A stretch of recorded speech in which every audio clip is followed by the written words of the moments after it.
નમસ્કાર મિત્રો, સ્વાગત છે અમારી યુટ્યુબ ચેનલ ઓલેજ હેપીમાં. મિત્રો, આજે આપણે 8 ઓગસ્ટ 2022થી 15 ઓગસ્ટ 2022ના મહત્ત્વના 60થી વધુ પ્રશ્નોનો સમાવેશ કરેલ છે.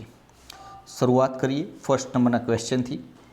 વિશ્વમાં સૌપ્રથમ વખત ડ્રોન ટેકનોલોજી દ્વારા ખેતરમાં નેનો યુરિયાનો છંટકાવનો પ્રારંભ ક્યાંથી કરવામાં આવ્યો? તો ગાંધીનગર ખાતેથી તેનો પ્રારંભ કરવામાં આવ્યો છે. સમગ્ર વિશ્વમાં સૌ પ્રથમ વખત ડ્રોન ટેકનોલોજી દ્વારા ખેતરમાં નેનો યુરિયાના છંટકાવનો ગુજરાતના ગાંધીનગર જિલ્લાના કયા ગામેથી શુભારંભ કરવામાં આવે છે? તો ઈસનપુર મોટા ગામથી શુભારંભ કરવામાં આવે છે. જિલ્લો ગાંધીનગર અને ઈસનપુર મોટા ગામથી શુભારંભ કરવામાં આવે છે. નેનો યુરિયા ભરીને ડ્રોન ઓપરેટ કરીને રાજ્ય સરકારની આ ઐતિહાસિક પહેલનો શુભારંભ કોણે કરાવ્યો હતો? તો મુખ્યમંત્રી ભૂપેન્દ્રભાઈ પટેલ દ્વારા તેનો પ્રારંભ કરવામાં આવ્યો હતો. દર વર્ષે નેશનલ હેન્ડલૂમ ડેની ઉજવણી ક્યારે કરવામાં આવે છે? 7 ઓગસ્ટના રોજ. તાજેતરમાં ડીપ એક્સપોની 12મી આવૃત્તિનું આયોજન ગાંધીનગરમાં ક્યારે કરવામાં આવશે? 18થી 22 ઓક્ટોબરના રોજ કરવામાં આવશે. દર વર્ષે વિશ્વ સિંહ દિવસ ક્યારે ઉજવવામાં આવે છે? 10 ઓગસ્ટના રોજ. અને વિશ્વ સિંહ દિવસ ક્યારથી શરૂ કરવામાં આવ્યો હતો? 2013થી વિશ્વ સિંહ દિવસ ઉજવવાની શરૂઆત કરવામાં આવી હતી. તાજેતરમાં આસામમાં મિશન ભૂમિપુત્રનું અનાવરણ કોણે કર્યું? ડૉક્ટર હિમંતા બિસ્વા શર્મા દ્વારા. તાજેતરમાં ભારતના 75મો ગ્રાન્ડ માસ્ટર કોણ બન્યા છે? વી પ્રણવ. યાદ રાખજો મિત્રો, વી પ્રણવ 75માં ગ્રાન્ડ માસ્ટર બન્યા છે. પ્રણવ તમિલનાડુનો કેટલામો ગ્રાન્ડ માસ્ટર છે? 27મો ગ્રાન્ડ માસ્ટર છે. તાજેતરમાં નીતિશ કુમારે કયા રાજ્યના મુખ્યમંત્રી પદેથી રાજીનામું આપ્યું છે? તો બિહાર રાજ્યના મુખ્યમંત્રી પદેથી રાજીનામું આપ્યું અને ફરીથી તેઓ મુખ્યમંત્રી બન્યા છે. તાજેતરમાં કઈ રાજ્ય સરકારે દરેક જિલ્લામાં એક સંસ્કૃત ભાષી ગામ વિકસાવવાનું કર્યું છે? ઉત્તરાખંડ રાજ્ય સરકારે. તાજેતરમાં જગદીપ ધનખડ ભારતના કેટલામાં ઉપરાષ્ટ્રપતિ તરીકે ચૂંટાયા? 14માં ઉપરાષ્ટ્રપતિ તરીકે તેઓ ચૂંટાયા છે. તાજેતરમાં આઝાદીની 75મી વર્ષગાંઠ પર કોણે ભારત કી ઉડાન પ્રોજેક્ટ શરૂ કર્યો છે? તો ગૂગલ દ્વારા તે પ્રોજેક્ટ શરૂ કરવામાં આવ્યો છે. તાજેતરમાં કયા દેશે અંડર-20 સાફ ફૂટબોલ ચેમ્પિયનશિપનું ટાઇટલ જીત્યું છે? તો ભારતે.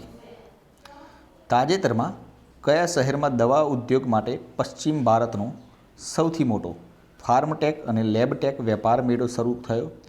ગાંધીનગરમાં. આરોગ્ય મંત્રી ઋષિકેશ પટેલે ગાંધીનગર ખાતે દવા ઉદ્યોગ માટે દેશનો સૌથી મોટો ફાર્મટેક અને લેબટેક વેપાર મેળો ખુલ્લો મૂક્યો છે. તો કોના દ્વારા ખુલ્લો મૂકવામાં આવ્યો છે? આરોગ્ય મંત્રી ઋષિકેશ પટેલ દ્વારા. તાજેતરમાં ભારતની સુપ્રીમ કોર્ટના 49માં મુખ્ય ન્યાયાધીશ કોણ બનશે? તો જસ્ટિસ યુ લલિત. યાદ રાખજો મિત્રો, 49માં મુખ્ય ન્યાયાધીશ જસ્ટિસ યુ લલિત. તાજેતરમાં કયો દેશ વર્ષ 2022માં યુએનએસસીની આતંકવાદી વિરોધી સમિતિની અધ્યક્ષતા કરી રહ્યો છે? તો ભારત. તાજેતરમાં વિશ્વનો સૌથી મોટો તરતો સૌર ઉર્જા પ્લાન્ટ ક્યાં બનાવવામાં આવશે? મધ્યપ્રદેશમાં. તાજેતરમાં સીએમ ભૂપેન્દ્રભાઈ પટેલે હર ઘર તિરંગાનો રાજ્યવ્યાપી આરંભ ક્યાંથી કરાવ્યો છે? તો સુરતથી. તાજેતરમાં સીએમ ભૂપેન્દ્રભાઈ પટેલે અમદાવાદમાં કઈ જગ્યાએથી 1551 ફૂટ લાંબા તિરંગા સાથેની તિરંગા યાત્રાનો પ્રારંભ કરાવ્યો? ઘાટલોડિયા ખાતેથી. દર વર્ષે આંતરરાષ્ટ્રીય આદિવાસી દિવસની ઉજવણી ક્યારે કરવામાં આવે છે? 9 ઓગસ્ટના રોજ. તાજેતરમાં કોણ આંતરરાષ્ટ્રીય ચેસ ફેડરેશનના ઉપપ્રમુખ તરીકે ચૂંટાયા છે? વિશ્વનાથન આનંદ. તાજેતરમાં કેરળના મુખ્યમંત્રીએ આંગણવાડીના બાળકો માટે કઈ યોજના શરૂ કરી છે? ઈંડા અને દૂધ.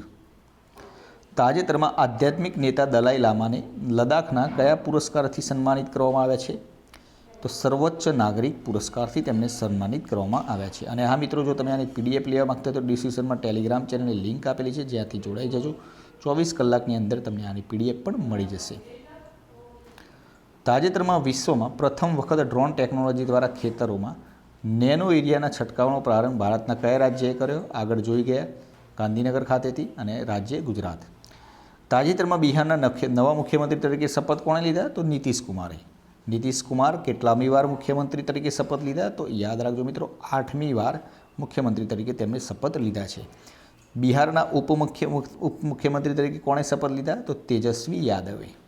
અને તેજસ્વી યાદવ કેટલામી વાર ઉપમુખ્યમંત્રી બન્યા છે? તો બીજી વાર ઉપમુખ્યમંત્રી તરીકે તેમણે શપથ લીધા છે.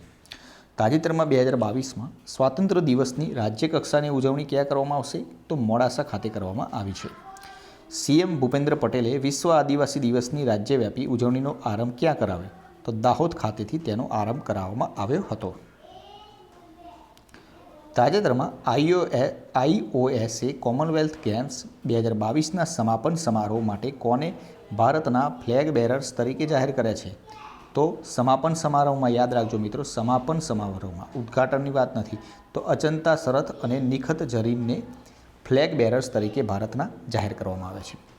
તાજેતરમાં સેરેના વિલિયમ્સે નિવૃત્તિની જાહેરાત કરી છે. તેઓ કઈ રમત સાથે સંકળાયેલા છે? ટેનિસ.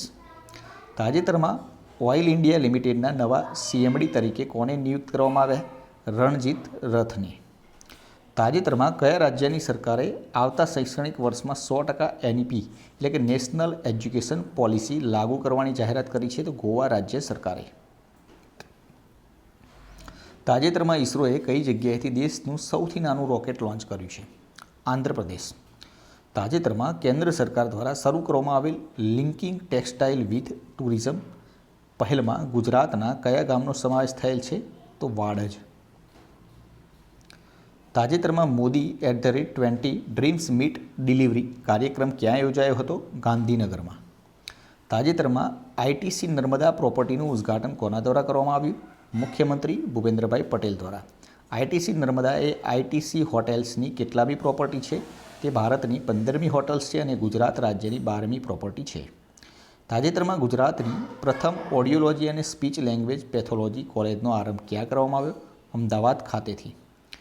દેશની કેટલામી ઓડિયોલોજી અને સ્પીચ લેંગ્વેજ પેથોલોજી કોલેજનો આરંભ અમદાવાદના સોલા સિવિલ ખાતે કરવામાં આવ્યો? તો ચોથી. યાદ રાખજો મિત્રો, ચોથી.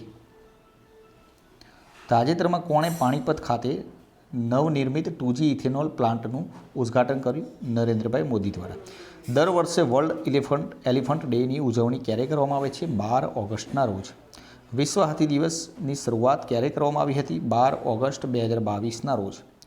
તાજેતરમાં બિહારના મુઝફ્ફરમાં લંગટ સી કોલેજની 106 વર્ષ જૂની વેધશાળાને કઈ ઓબ્ઝર્વેટરી યાદીમાં સામેલ કરવામાં આવી છે? તો યુનેસ્કોની વર્લ્ડ હેરિટેજમાં. તાજેતરમાં ડિફેન્સ એક્સપો 2022નું આયોજન ક્યાં કરવામાં આવશે? ગાંધીનગરમાં. તાજેતરમાં ગુજરાતમાં રાજ્ય કક્ષાનો 73મો વન મહોત્સવ કાર્યક્રમ ક્યાં યોજાયો? તો સુરેન્દ્રનગરમાં. તાજેતરમાં મુખ્યમંત્રી યોગી આદિત્યનાથે ખેડૂતોની આવક બમણી કરવા કઈ યોજના શરૂ કરી છે? પંચામૃત યોજના. તાજેતરમાં ઋષભ પંત કયા રાજ્યના બ્રાન્ડ એમ્બેસેડર બન્યા? ઉત્તરાખંડના. તાજેતરમાં સરકારે કઈ તારીખથી દેશભરના તમામ રક્ષિત સ્મારકો પર ટુરિસ્ટને મફત પ્રવેશ આપવાનું જાહેર કર્યું? 5 થી 15 ઓગસ્ટ દરમિયાન. ગુજરાતના 22મા સાંસ્કૃતિક વન વટેશ્વર વનનું લોકાર્પણ કોણે કર્યું હતું? તો મુખ્યમંત્રી શ્રી ભૂપેન્દ્રભાઈ પટેલ દ્વારા. તાજેતરમાં શેરબજારના સિકંદર ગણાતા રાકેશ ઝુંઝુનવાલાનું 62 વર્ષની વયે નિધન થયું છે. બર્મિંગહામમાં યોજાયેલી કોમનવેલ્થ ગેમ્સમાં ભારતે કેટલા મેડલ્સ જીત્યા છે? ટોટલ 61 મેડલ્સ જીત્યા છે. વિશ્વના આદિવાસી લોકોનો આંતરરાષ્ટ્રીય દિવસ કયા દિવસે મનાવવામાં આવે છે? તો આગળ આવી ગયો પ્રશ્ન, 9 ઓગસ્ટના રોજ. કેન્દ્ર સરકારે સ્ટાર્ટઅપ અને એમએસએમઈને કેટલા મહિના માટે 5G test bed free offer કરી છે? 6 મહિના માટે. વડાપ્રધાન નરેન્દ્રભાઈ મોદીએ કયા રાજ્યમાં 2G ઇથેનોલ પ્લાન્ટને રાષ્ટ્રને સમર્પિત કર્યો? તો હરિયાણામાં. વિશ્વ બાયોફ્યુઅલ દિવસ ક્યારે ઉજવવામાં આવે છે? 10મી ઓગસ્ટના રોજ. તો મિત્રો, આ હતા આપણા આજના વીકલી પ્રશ્નો. વિડીયો પસંદ આવ્યો તો વિડીયોને લાઇક કરી દેજો, પોતાના મિત્રો જોડે શેર કરજો, ચેનલને સબસ્ક્રાઇબ કરવાનું ના ભૂલતા, જેથી કરીને આવનાર દરેક વિડીયો નોટિફિકેશન આપણે સૌપ્રથમ મળી રહે અને આપણી તૈયારીમાં વધારો થઈ શકે. કાલે ફરીથી નવા વિડીયો સાથે મળીશું. જય હિન્દ, જય ભારત.